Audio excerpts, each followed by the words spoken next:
I don't usually aim to scare anybody. I just like to confuse them, make them wonder what's going to happen next. It started becoming horror related, and it gives it that creepy feel to it because you think in the back of your mind that maybe it actually did happen.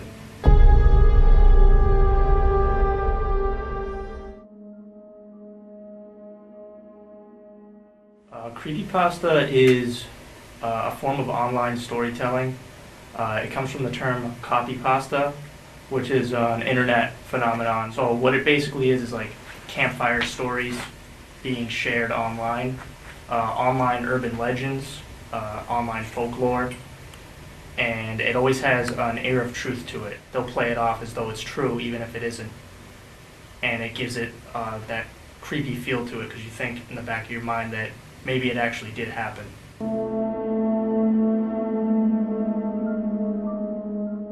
A long time ago when it started, in like the mid-2000s, it was more about haunted files on your computer, haunted video game cartridges, unaired episodes of TV shows. But what it's become today on the forums that share creepypasta, anything could qualify as creepypasta as long as it has something creepy in it or something that's horror related or related to the supernatural.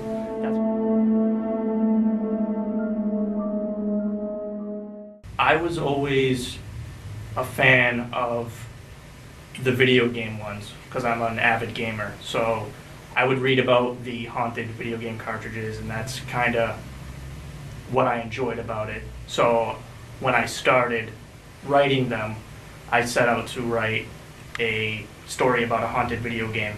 And then eventually I decided to write my own original stories.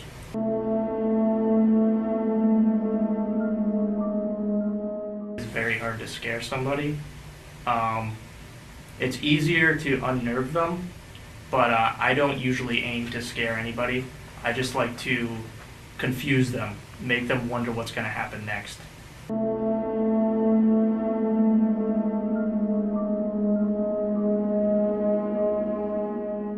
When I uploaded my first story, I wanted a title that made people want to click on it. So a lot of the stories on there at the time were titled like that. So they had stories like "There's something wrong with my wife," "There's something wrong with my niece, my cousin, my brother." And so I kind of got the idea from that. And I uploaded the title and was inspired from the comments that I would get on it. So the first part was all me, and then the subsequent parts that I uploaded were inspired by the people that commented and gave me ideas on what I should do next.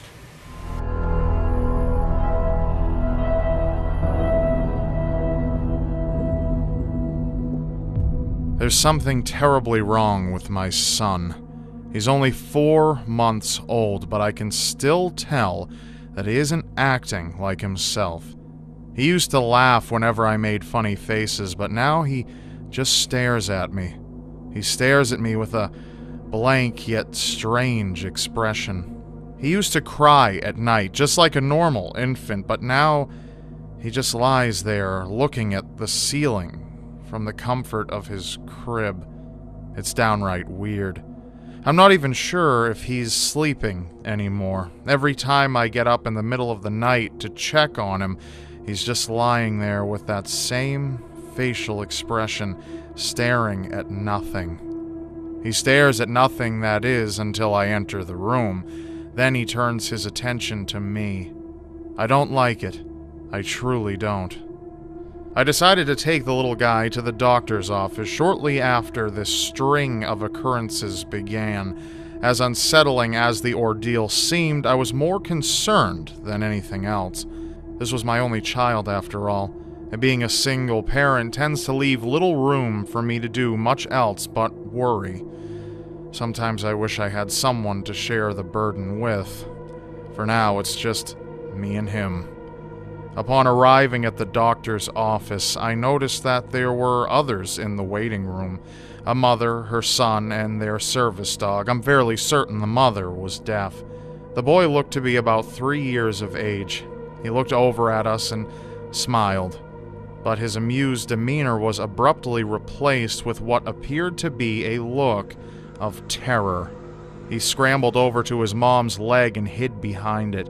This is when the dog looked over at us and began barking wildly. It was the weirdest thing. The mother managed to calm both her son and dog down, and the three of them took their turn with Dr. Harrison. They eventually left, leaving only my son and me. We continued to wait while Dr. Harrison prepared for our appointment.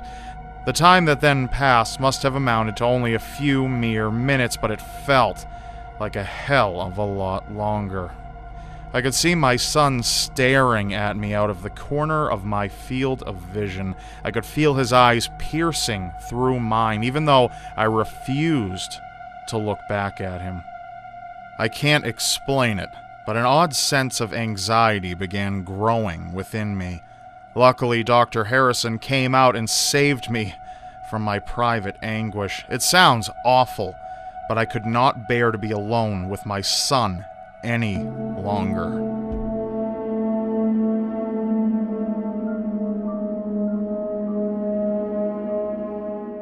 I think people respond best to stories in this genre that focus on things like ghosts, other things in the supernatural, things that almost can't exist.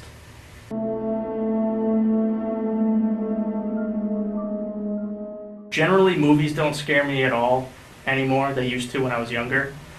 Video games can scare me, horror-related video games, and also some stories have genuinely made my skin crawl. It doesn't happen too often, but when it does, it's pretty terrifying.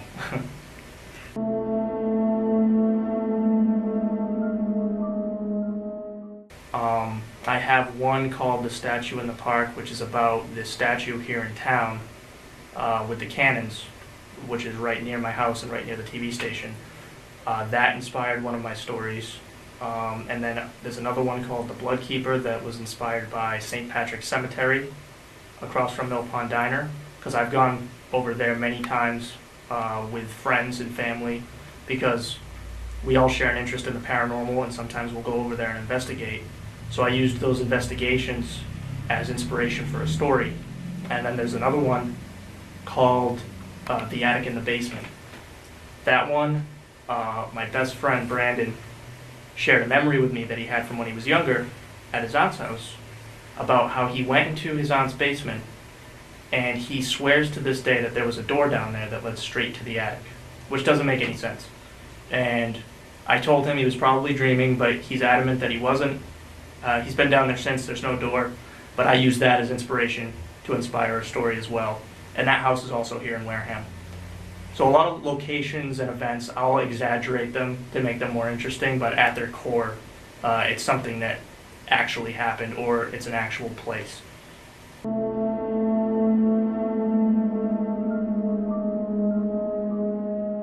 So this story is called The Statue in the Park. This is the one that was inspired by the statue here in the center of town.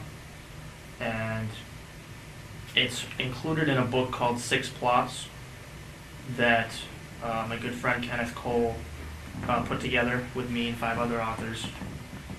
And I'm going to start right from the beginning here. No matter what it was keeping my mind from finding a calm state of ease, I would always find comfort sitting near the large statue in the park at the center of town. I'm not sure what it was about the statue that relaxed me. It was of an angel, but I was neither religious, nor did I have an interest in such deities. Despite all of this, whenever I sat below said statue, my worries seemed to vanish, leaving me with a greater sense of focus. This made my tough days a lot easier to cope with. It especially helped in the summer due to its large size. It was maybe 30 feet tall or so, leaving me with quite a bit of shade when I came to the park for my daily fix of contentment. The statue's size and age caused many to see it as a hazard, notably during storms and windy days. If bombarded with enough force from Mother Nature, it could potentially fall over, maybe onto a passerby or a nearby house.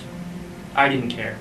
As long as it continued to provide me with this remarkable sense of well-being, I would continue to venture to it each day. Without the statue in the park, I would be lost. My days would be unbearable and impossible to get through. I needed this statue. I didn't know why, but I did. There was just something about it. I could have gone my entire life without knowing just what that something was, and I probably would have been just fine. This, however, was not the case. That something that resonated from the statue and called out to me personally would soon reveal itself and divulge its mysterious ways. It was a day like any other for the most part. I walked to the nearby coffee shop and ordered my usual breakfast item, accompanied by the largest size cup they had filled with Columbia's finest. After thanking the barista, I headed towards the park to enjoy my breakfast, my usual routine. The statue was beckoning me to come to it, and I was more than happy to heed its call.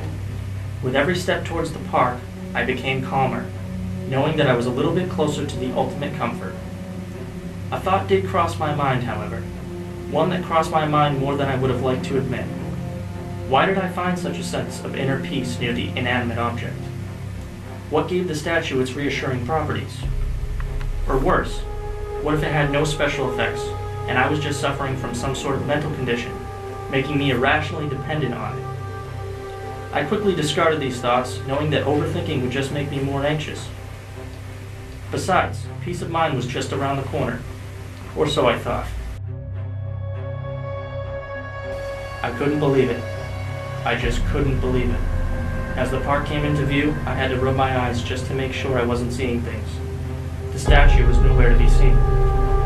My legs began moving faster and faster, closing the gap between the park and me. My anxiety levels were now at an all-time high. What could have possibly happened? Before I could continue to silently analyze the situation, I had arrived at the now statueless park. All I could see in my field of vision was caution tape, construction workers, and multiple dump trucks. Without a moment of hesitation, I rushed over to one of the workers and asked what was going on. "The whole thing collapsed, pal. Right into the church, too. Ironic, huh? At least it's not Sunday. No one was inside but the pastor and a couple of others, and they weren't hurt." Another worker chimed in. "I'm just glad the damn thing is gone. What an eyesore." Ignoring his comment, I looked up at the church behind where the statue once stood and noticed the gaping hole in the side of the building. I suppose the townsfolk were right in being paranoid about its height and stability. I guess this day was bound to happen eventually. Any normal person wouldn't feel loss over the current state of affairs. But I was no normal person. I irrationally sought after a sense of serenity from a large inert object in the town park. Maybe it was now time to seek help for whatever it was that ailed me. Whatever it was that made me cling to this lifeless obelisk day in and day out. As I watched the construction team clean up the mess that Mother Nature had made for them, my eyes slowly started scanning downwards. I looked at the base where the statue had stood for many years. I expected to see flat concrete and nothing more, but at the statue's base was a cavity. I walked a little closer and looked down. It wasn't just an empty chasm. There was a spiral staircase that looked to be made of brass, descending into the void. What? Why was this here? "Don't get too close." The construction worker I had spoken with earlier pulled me back a little. "What is this?" I asked in confusion. "We're not sure yet. It probably has something to do with the old catacombs underneath the town."